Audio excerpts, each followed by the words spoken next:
Hello everyone, my name is Eugeniusz Romer and this is Układ Sił, the YouTube channel of Polish magazine about international relations. And today we are going to discuss the situation in Israel and in Iran. And I'm pleased to be joined by Yigal Carmon, former officer of Israeli military intelligence and the founder and the president of the Middle East Media Research Institute. Welcome, sir.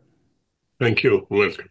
So as far as I know, you are based in Jerusalem, and we heard here in Poland and everywhere in the world the news that overnight the Iranians they conducted some bombardments on Israel, mostly on Tel Aviv, but also in other major cities or minor settlements. So what's the current? In Jerusalem. Yeah. So what's the current situation in your city and also in the whole country? Well, we are at war, a very clear situation. We are at war with this entity, the regime of the Ayatollahs of Iran. This is not Iran. This is the regime that was never truly elected. The problem with Iran is that the present regime is not only the nuclear. We acted against their nuclear threat, but the problem with Iran is their ideology, their expansionist, dictatorial ideology. This is something that they say openly, and we published it a lot. Their goal is to have Islam rule the world, their type of Islam. Although they are, by the way, just 10% of the world of Islam, they are the Shiites. But they have ambitions. They have ambitions to be a global power. They send ships to Antarctica, to Venezuela. They talk like a pole in this world. And of course, the two main things, death to America, death to Israel. These are the enemies. Lately, finally, Europe woke up and is against their missiles program and, of course, against their nuclear project. And the IAEA, the International Agency of Atomic Energy, finally, they talk seriously and they expose the Iranian plant. So we are doing that war for the whole Western civilization, for the whole world, even though they are not participating, but also for the Sunni world. Saudi Arabia, the whole Sunni world in the Middle East. I'm not talking about Pakistan. They are allied with Iran. So, but they shy away. Let the Israelis do the job. Why should we? Let them get rid of those Shiites for us. Yeah, but actually, Donald Trump and his administration, he was trying to reach a deal with Iran. And many experts, they believe actually Israel wanted to prevent this deal by hitting Iran before the Sunday talks. Oh, today is Sunday. We are talking on the day where the talks were supposed to take place. So do you think this is right? This is true? And if yes, why did Israel want to stop those talks? Well, it's just sorry to say that, but this is a totally misleading presentation. I know it's all over the media, so I'm not blaming you, but the talks were going nowhere. The president of the United States said no enrichment, and they said enrichment at any cost. So where would it go on Sunday today? Where would it go? Nowhere. It's not that Israel blocked anything. President Trump told them in so many ways, give up your nuclear problem and we will be all happy and I'll help you and we'll do. And this shows the naivete of Americans. They don't understand anything about Poland. They don't understand anything about Russia. They don't. It's all a deal. Let's make a good deal. Yalla, let's have a good deal. As if this is what the Iranians are looking for, or Putin is looking for, or a good deal. No, they're not. And this naivete is dangerous because it let them develop on and on and on. There was an agreement. There was a great agreement from the time of Obama. And what happened? You can ask interview someone from the IAEA, the International Agency for Atomic Energy, and you will see where it led. Nowhere. They developed, they enriched to 60%. They talk about 90%. They couldn't care less. They knew that they can deceive the whole West because the West is stupid. Stupid. And they can deal with it. But, Sunday, where would it go? Where would the negotiation go? Nowhere.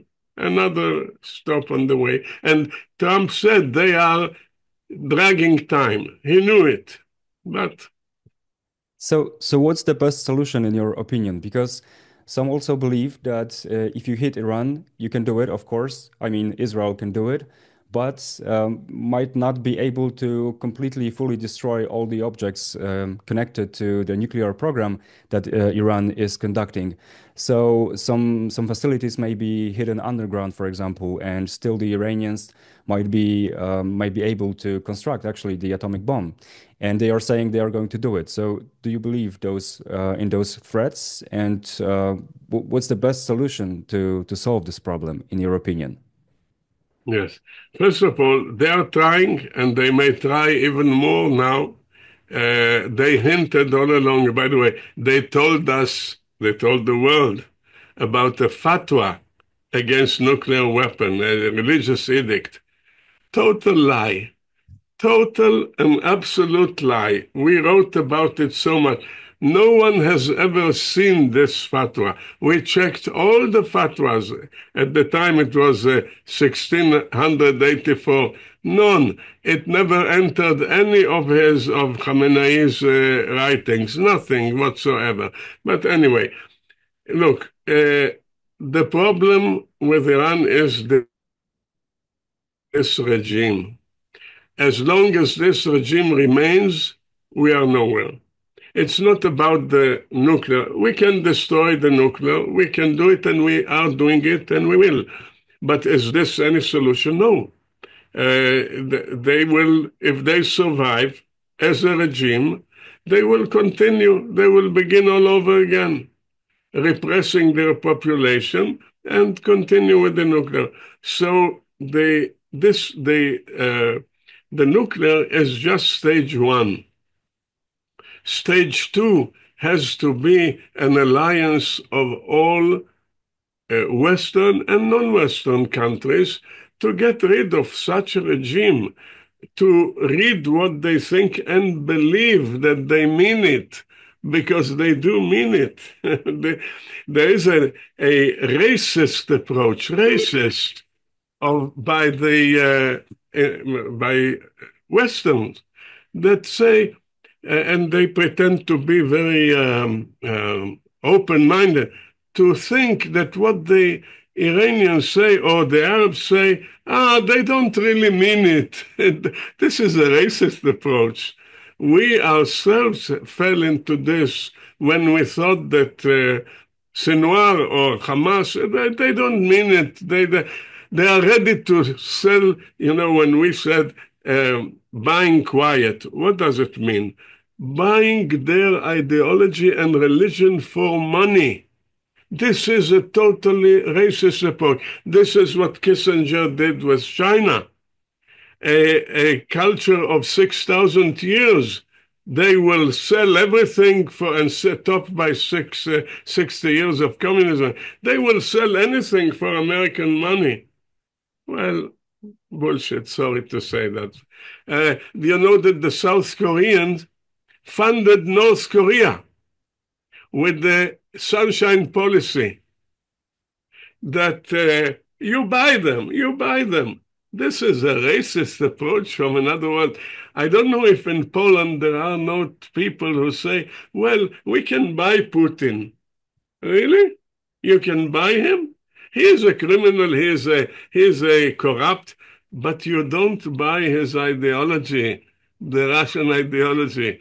It has many elements. I'm calling it in a general term.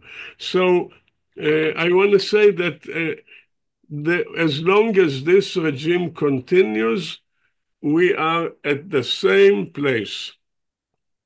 Yeah, I think we in Poland have quite the opposite approach. We actually believe that Putin is buying some Western leaders to pursue his goals in Eastern Europe as well. So coming back to Western countries, because you mentioned them, recently we learned that the UK, but also Canada, New Zealand, Australia, they put sanctions on some Israeli politicians, actually some government members. I think it's Bezalel Smotrich and Itamar Ben-Gvir, the ministers. So they are saying that those ministers, they are pursuing some illegal goals, for example, in Gaza, but also in West Bank, I mean the settlements. So, do you think that this is right to impose sanctions on those politicians? Because some also say that they were pushing the Prime Minister Netanyahu to actually strike also Iran. I don't think that they have anything to do with Iran, but of course our regime is democratic. They were elected. It doesn't mean that their ideology is acceptable, not at all. But they did not push him anywhere. The Iran problem, we are living with it for many years, for just many years. And Iran acted on different levels, on the level of proxies, through terrorists in Iraq, Houthis in Hezbollah, Hamas. This was one way of acting. And the other one was developing their nuclear project. Now, I would say this. The problem that we have is as follows. And it's unfortunate that the camp of the center and the left does not recognize it enough. Instead, they're hanging to those extremist politicians in order to evade their own problem. What do you do with Hamas? What do you do? Imagine you were in the government and not Bibi Netanyahu and not Smotrich and not. What do? You make a deal with Hamas, you make a deal with the Iranians, you make a deal with it's a way to run away for political purposes. And I'm not saying I am myself absolutely against these extremist figures. But we have to ask ourselves, so what are we doing with Hamas? Well, imagine that we were in charge. What do? They attacked us. We did not attack them. They attacked us. The day after October 7, Hezbollah attacked us for no reason. We didn't do anything. People have to deal with all the political games and the political whatever you call it. At the end, people have to face reality. So those in Poland who think, oh, these extremists, okay, what would Poland do? What would Poland do with Mr. Putin?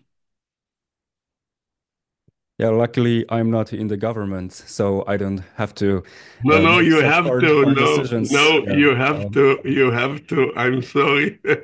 I'm not interviewing you, but you Yeah, have to answer this yeah. question to I'm just your I'm just a family. humble journalist, but yeah, if you want my answer, I believe that any country has right to defend itself from enemies. So basically, this is simple. Almost every country in the world has its military forces for a reason, right? Yeah. And I want to talk about the situation in Gaza because you are interested in it. It's tragic. It's really a catastrophe. However, Hamas is hiding behind the population. International law says if there are soldiers or a missile or something near a school, it becomes a legitimate target. This is international law. So, what are we to do? What are we to do? I saw a picture on Jazeera, a mortar. Some Hamas people are using a mortar to shoot missiles, and you see nearby a baby's stroller, a baby's little bed, whatever you call it. Hmm. It was on Jazeera. What do you do now? Yeah, I think everybody knows that Hamas is doing that, right? They are placing their military members along babies or normal families and so on. Under the But European hospital, they had the whole tunnel. yeah, but the question is about the humanitarian aid. I'm not, of course, talking about Greta Thunberg that was trying to reach Israel because that's ridiculous. But many organizations they're saying they're trying to actually provide the Palestinians with the basic stuff they need to actually survive. But Israel is not letting this aid. So is it right in your opinion? And how was the solution for this problem? Because there are normal Palestinians, they just want to survive, and they also should be helped, I believe. Absolutely. And until a week ago or 10 days, I wouldn't have an answer. But today we have an answer. Israel is providing with 700 million of our own budget. Because what was the problem before? The UN worked together with Hamas. UNRWA was an organization that works with Hamas. Mr. Gutierrez has pictures of his when he was young with terrorists. This is the organization. This is what we have. So we did not allow, and this was bad, but finally we found a solution. We distributed ourselves. Now, look what happens. The UN, other organizations that were thrown out of distribution, oh, oy vey, what happens here? It's working. So they are shooting at people. They are creating chaos because they don't want it to succeed. This is what they do all along from day one on the back of their population. But we managed to distribute, and it's going on. And 700 million of our own budget just to not allow Hamas control it. It's great, and this will continue. And there are people that protect this, not Israeli, not the Israeli army.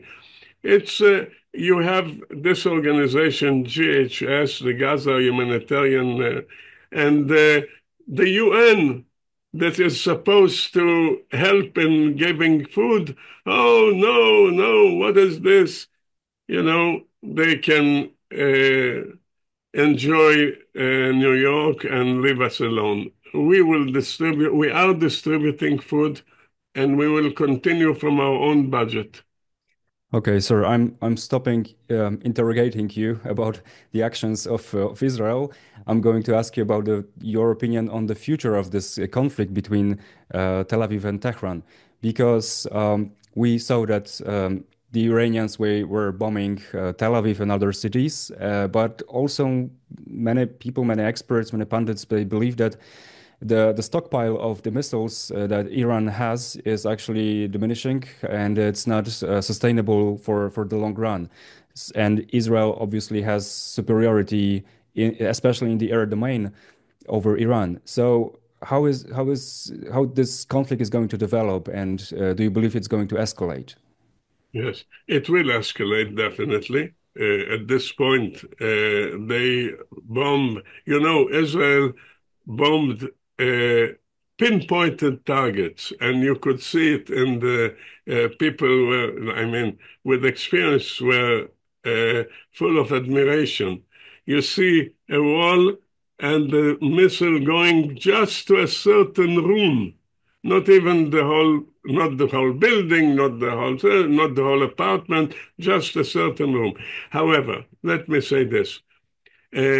Iran is made up of about 52% Persians and 48% minorities, ethnic minorities.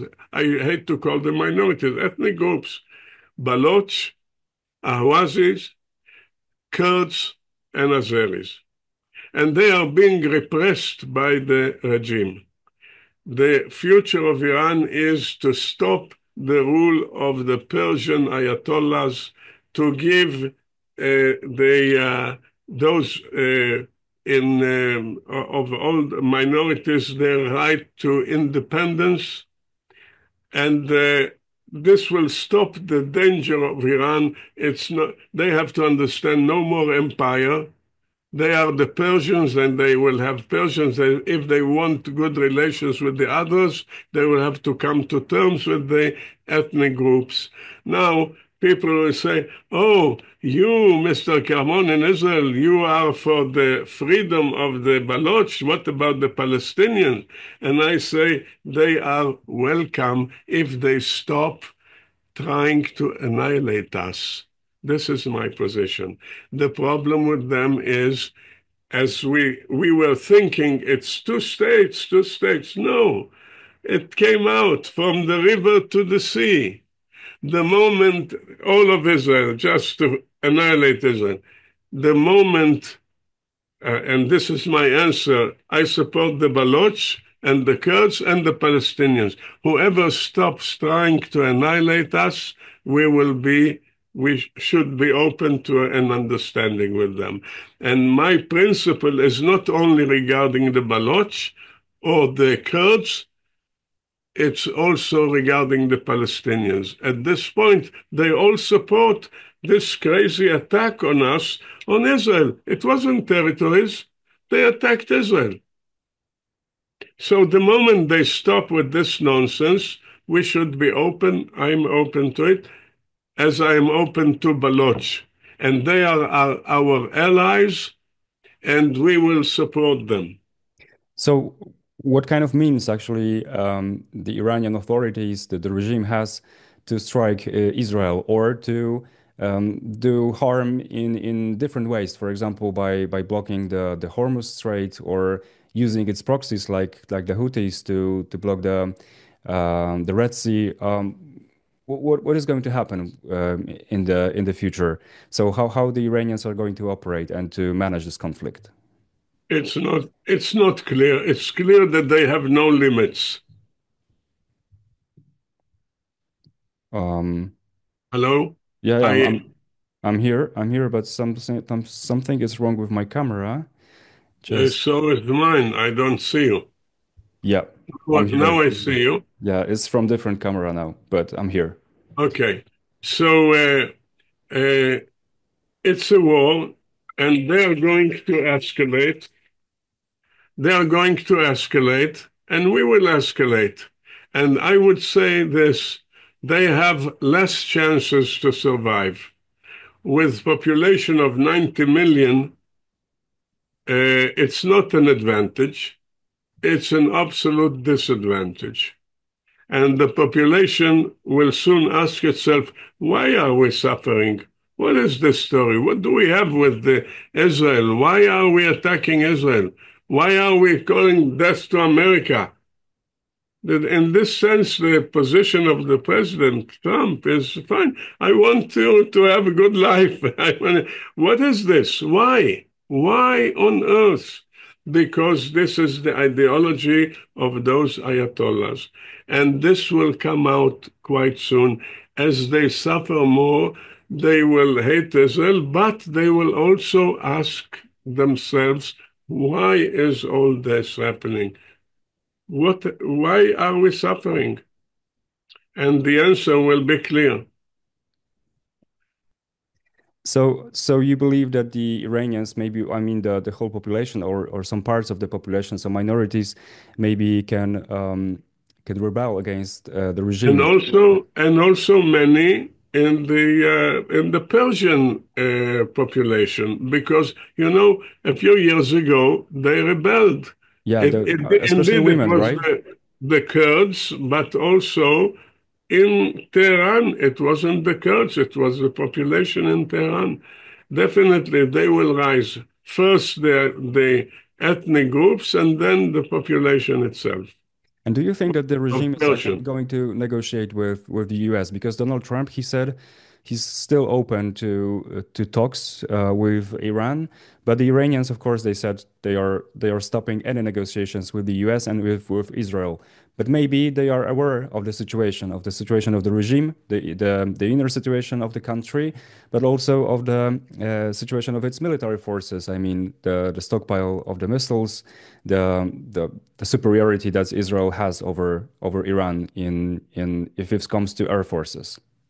Yes, but they have this nonsensical ideological idea of martyrdom.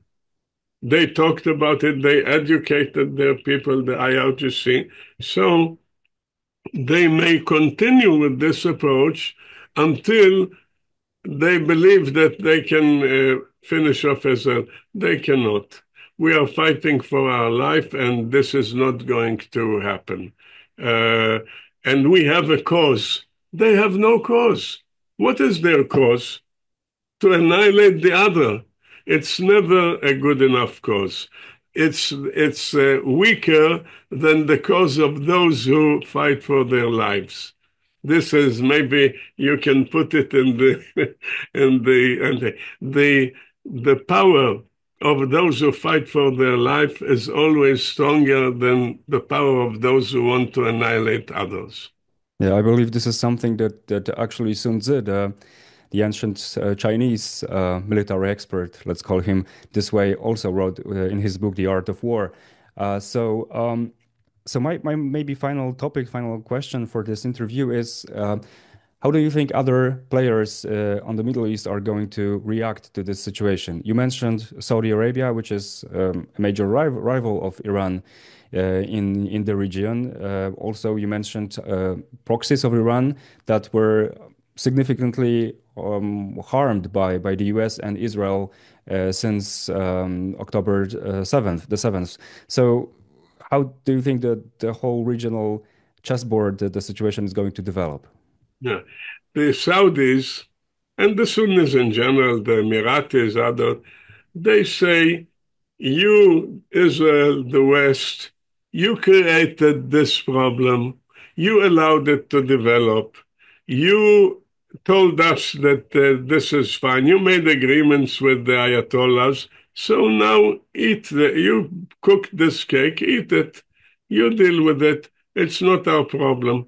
Not only that, why should it be our problem? We are, they know, vulnerable. And Europe knows that. The Iranians might soon, and they threatened that they will close the Hormuz Straits, Yeah. that they will bomb they phrased it in a very uh, not clear way, but that they will basically bomb Aramco and bomb the UAE, all the sources of oil. And they tell the Europeans, you think that you will be safe? Forget it. You will not have oil. And this is supposed to change the position of the Europeans, and eventually the Americans have oil for themselves, to be against Israel. This is a great surprise for the Iranians and also for Israel. Lo and behold, the Europeans, for the first time, they are on our side. Not on the Palestinian issue, they don't know yet what the Palestinian, but on the Iran thing, lo and behold, they are against Iran because Iran threatens them with missiles and terrorist attacks inside the Europe. So they will not have any support. The Iranians will not have any support from the West like they had along the way. As long as they didn't go too far, they could play the game, and the Europeans were going with them. Not anymore. The Europeans are on our side. They are against the Iranian regime. And this will also help to finish off the Ayatollah's regime. Thank you very much, sir, for this very comprehensive and interesting interview. I hope you stay safe in Jerusalem, and I hope this conflict is going to end soon, and it's going to end in a comprehensive, stable way in the long run. Thank you very much. We all hope. Thank you. And many thanks to our viewers. Goodbye.